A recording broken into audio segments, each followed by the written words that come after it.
ሰላም ሰላም የህያው ቃል ሚዲያ ተከታታዮች እንደምን አላችሁ? በያላችሁበት ጸጋ ከሁላችሁ ጋር ይሁን። ወንድማችሁ ዮናስ በድሉ ነኝ። እንደተለመደው በአዳዲስና በአጫጭር ቪዲዮዎች ወደ እናንተ መጥቻለሁ። ለዚህ ቻናል አዲስ የሆናችሁ ሰብስክራይብ፣ ሼር በማድረግ እንዲሁም ደግሞ ይህንን ቪዲዮ ላይክ በማድረግ እንድትመለከቱት በጌታ ፍቅር ጠይቃለሁ። እስከ ፕሮግራም ፍጻሜ ድረስ አብራችሁን ቆዩ። እስቲ ለዚህ ክፉ ትምህርት የተሰጠ በጣም ጥሩ ማብራሪያ አለ። እሱን ትምህርት ከማሰማቴ በፊት ግን ይሄንን የወንድማችን የዘነበን በቸርች ውስጥ ሊሰበክ የማይገባውን ይሄንን የህግ ትምህርት ቪዲዮን ሰምተን እንመለስ። አንዴ ስለ ዳንክ ዘላለም ድነሃል የሚባል ትምህርት የለም። አንዴ ከዳንክ በኋላ በዳንክበት መንገድ ከሄድክ ኦፍ ኮርስ ደህንነትህን በሂደት ሙሉ ታደርገዋለህ።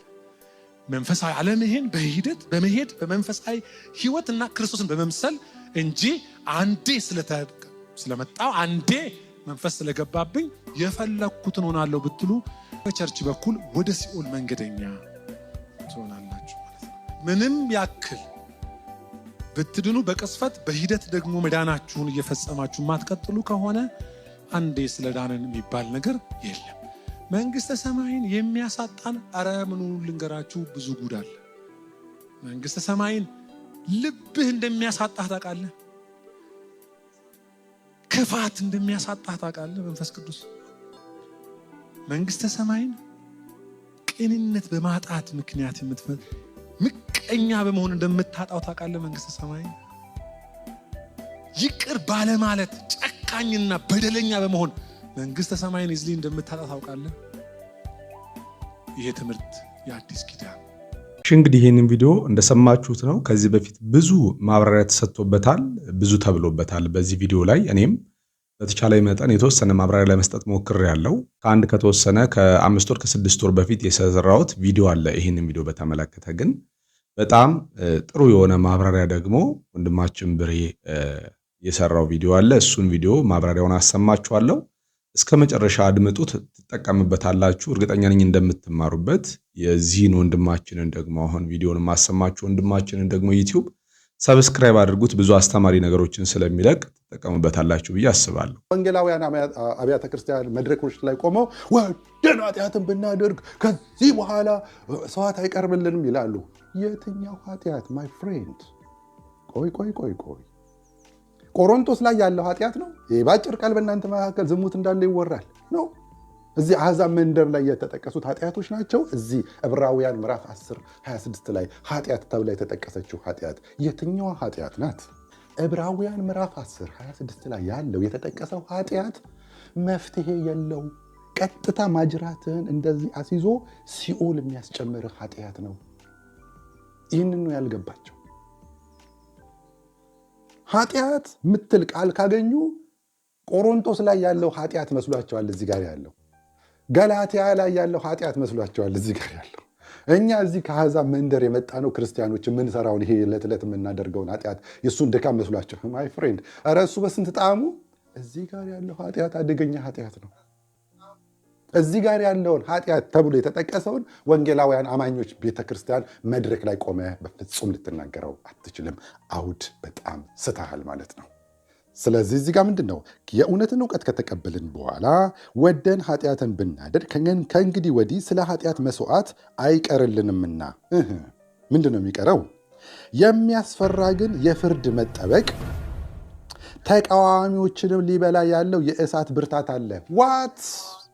የሚያስፈራ ግን የፍርድ መጠበቅ፣ ተቃዋሚዎችን። ማንን? ተቃዋሚዎችን። ይሄ የእሳት ብርታት ማንን ሊበላ ነው? እዚህ ጋር የተቀመጠው ተቃዋሚዎችን። በእንግሊዝኛው ላይ for the enemy of God ነው የሚለው፣ ለእግዚአብሔር ጠላቶች። የእሳቱ ብርታት ለማን ነው? ለተቃዋሚዎች ወይም ለእግዚአብሔር ጠላቶች።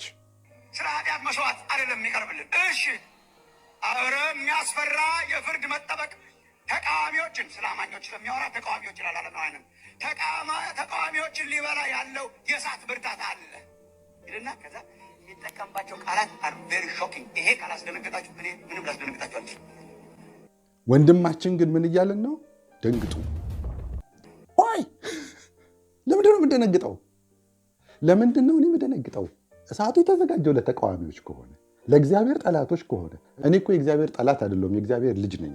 እዚህ ፊት ለፊት የተሰበሰቡ ሰዎች እኮ የእግዚአብሔር ጠላቶች ሳይሆኑ በክርስቶስ ኢየሱስ አምነው የዳኑ የእግዚአብሔር ልጆች በቀኙ የተቀመጡ ልጆች ናቸው። እሳቱ የተዘጋጀው ለተቃዋሚዎች ደንግጡ ቢባሉት እነሱ። እሺ ኃጢአት የምትለዋን ነገር እንፍታት። ኃጢአት እዚህ ጋር ያለው ኃጢአት እዚህ ሰፈር ያለው ኃጢአት እንዳልሆነ በትክክል ተነጋግረናል። እዚህ ጋር ያለው ኃጢአት እዚሁ ጋር ስለተጻፈ ችግር የለውም ምን አይነት ኃጢአት እንደሆነ። ኦኬ ኃጢአቱን ይናገራል። ኃጢአቱ ምን አይነት እንደሆነ ያው ስለ ፍርዱ ስለ እሳቱ ያወራል። እሺ የፍርድ መጠበቅ አለ፣ ተቃዋሚዎችንም ሊበላ ያለው የእሳት ብርታት አለ። ማንን? ተቃዋሚዎችን ሊበላ ያለው እዚህ ጋር ያነጻጽራል። የሙሴን ሕግ የናቀ ያውቃሉ። እሱ የሙሴን ሕግ የናቀ 2 ወይም 3 ቢመሰክሩበት ያለ ርኅራኄ ይሞታል። የእግዚአብሔር ልጅ የረገጠ ተመልከት። እንግዲህ አሁን ወንጌል አማኝ ውስጥ ነው እንግዲህ የሚሰበክ የእግዚአብሔርን ልጅ የረገጠ ይሄ አይሁዳዊ ነው የእግዚአብሔር ልጅ ሊረግጥ የሚችለው ቢኮዝ ከኋላው አንድ ስቴፕ ዝቅ ሲል ማንን ነው የሚያገኘው? ሊቀ ካህናቱን ነው የሚያገኘው። የሰው ሊቀ ካህናት የክርስቶስን ሊቀ ካህናት ክዶ የሰው ሊቀ ካህናት ድሮ ወደ ነበረበት ወደ ኋላው ነው የሚመለሰው የሰው ሊቀ ካህናት። ስለዚህ የእግዚአብሔር ልጅ ሪጀክት አድርጎ ወደ ኋላው ሲመለስ የሰው ሊቀ ካህኑ ጋር ነው የሚሄደው። ከዛኛውስ አደገኛው ኃጢአት ቀጥሎ የእግዚአብሔር ልጅ የረገጠ አንዱ ስቴፕ ወረድ ሲል እሱን ነው የሚያገኘው። ያንን የተቀደሰበትን የኪዳኑን ደም እንደ እርኩስ ነገር የቆጠረ ያ የተቀደሰበትን የኪዳኑን ደም እንደ እርኩስ ነገር ይቆጥርና አይ ይሄ የክርስቶስ ደም እኔን አያነጻኝም ብሎ ወደ የትኛው ነው የሚሄደው? ወደ ኋላው ነው። ቅድም ወደ ኋላ ነው የሚሄዱት ብያለሁ። ወደ እንስሳት ደም ወደ ማፍሰስ ነው የሚሄደው። ኦኬ የእንስሳትንና የኮርማዎችን ደም ለኃጢአቱ ወደ ማፍሰስ ነው የሚሄደው። ማንን ንቆ? የተቀደሰበትን የኪዳኑን ደም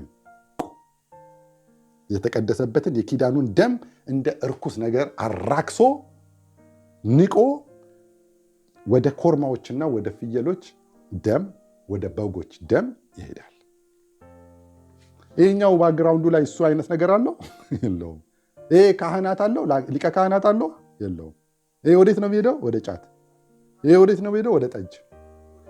ይሄ ለኃጢአቱ ድሮ እንስሳት ይሰዋ ነበር ደም። ኧረ አያውቅም ጨርሶ አርዶ መብላት ነው የሚያውቀው።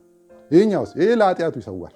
ስለዚህ የክርስቶስን ደም ንቆ አራክሶ ወደ እንስሳቶች ደም ነው ዝቅ የሚለው። ኃጢአቱ ይሄ ነው። ሶስተኛው ከባዱ ደግሞ ኃጢአት የጸጋውንም መንፈስ ያክፋፋ። ማክፋፋት ማለት ነው ሪጀክት። ይህም ሪጀክት አልፈልግም ነው። አንድ አይሁዳዊ እዚህ ጋር ወደ ታች ዝቅ ሲል የሚክዳቸው ነገሮች እነዚህን 3 አደገኛ ነገሮች ናቸው። አንደኛ የእግዚአብሔር ልጅ ይረግጣል። የእግዚአብሔር ልጅ ሪጀክት ያደርጋል፣ ያዋርዳል። መሲሁ እሱ አይደለም፣ የኛ መሲህ ገና ይመጣል። ያሁን እኮ የሰለሞን ቤተ መቅደስ እኮ ገና ሊሰሩት ነው። የሰለሞን ቤተ መቅደስ ሊሰራ ነው። ገና መስዋዕት ይቀርባል።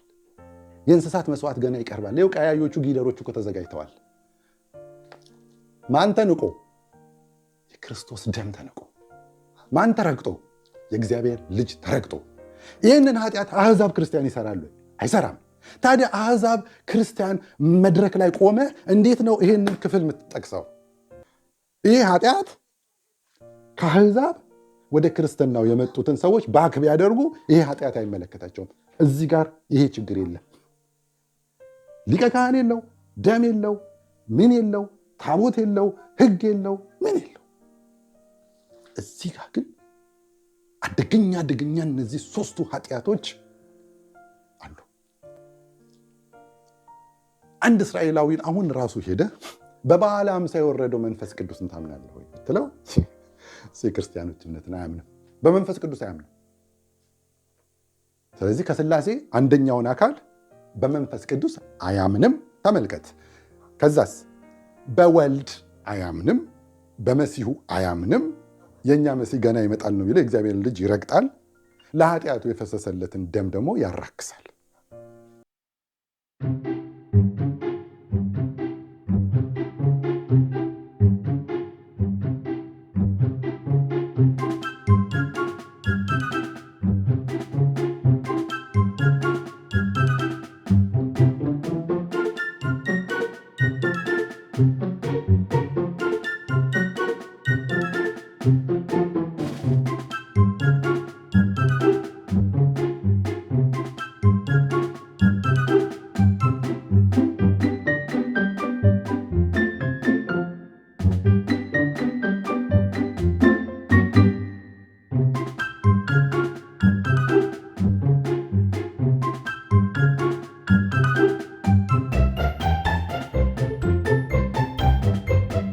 አልወረደም የምን መንፈስ ቅዱስ ነው ብለው የሚያቃልሉ የሚያክፋፉ ለእነሱ የተዘጋጀ የእሳት ብርታት ነው እንጂ ለሙሉ ወንጌል ለቃለ ሕይወትና ለመሰረተ ክርስቶስ የተዘጋጀ የእሳት ብርታት አይደለም። እሺ እንግዲህ የወንድማችንን ማብራሪያ ሙሉን እንደሰማችሁት ተስፋ አደርጋለሁ።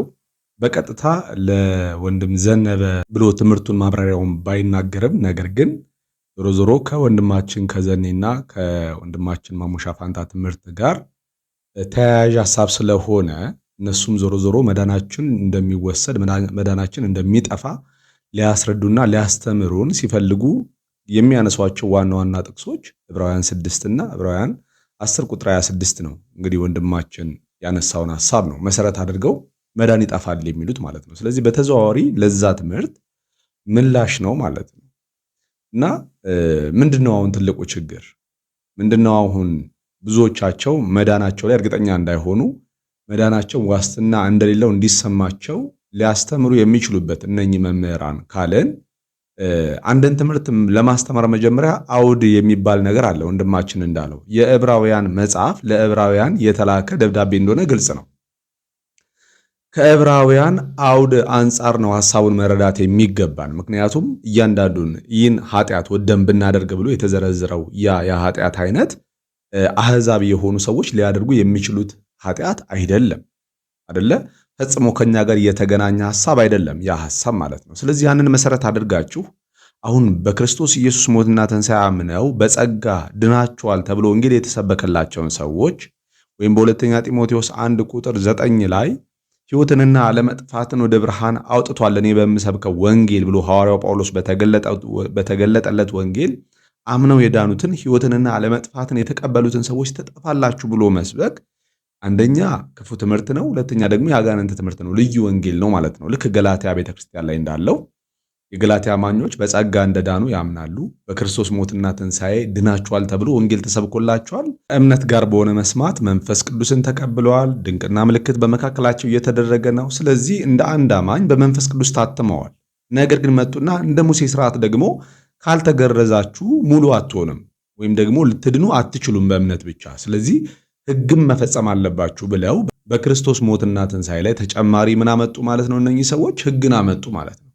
ስለዚህ በዚህ ምክንያት ልዩ ወንጌል ተብሏል። ያ ወንጌል ማለት ነው። ልክ እንደዚህ ወንድማችንም ዘኔ ሲያስተምር እንደሰማችሁት በክርስቶስ ሞትና ትንሣኤ በማመን በጸጋ መዳን እንደሚገኝ ከሰበከ በኋላ ነገር ግን አንዴ ከዳንከ በኋላ ድኛለሁ ብሎ ነገር የለም።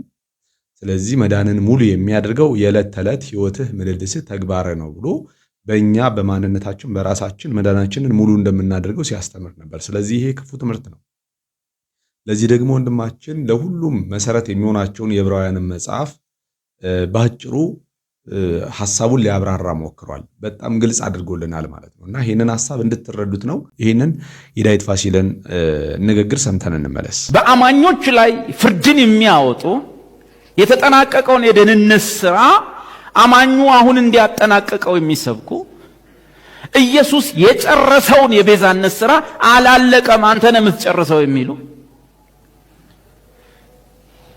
ወይ ባለማወቅ ወደ ዕውቀት መምጣት ወይ በሳቱት ነገር ንስሐ ማድረግ የማይችሉ ከይቅርታ ጋር ፓስተር የሚባሉ ወንጌላዊ የሚባሉ አሉ።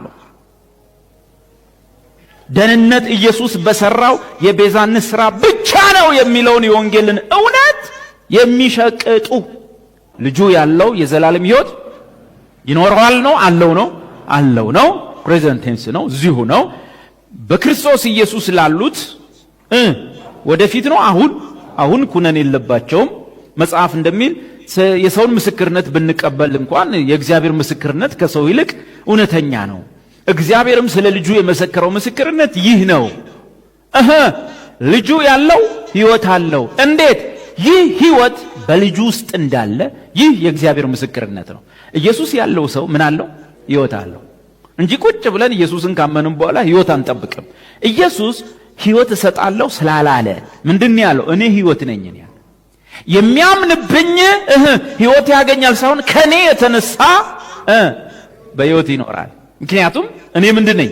ሕይወት ነኝ። ክብር ለኢየሱስ ይሁን። እንግዲህ ይሄ ነው እውነተኛው ጥርት ያለው የመጽሐፍ ቅዱሱ እውነት ወይም ደግሞ በወንጌል የተሰበከልን እውነት ይሄ ነው።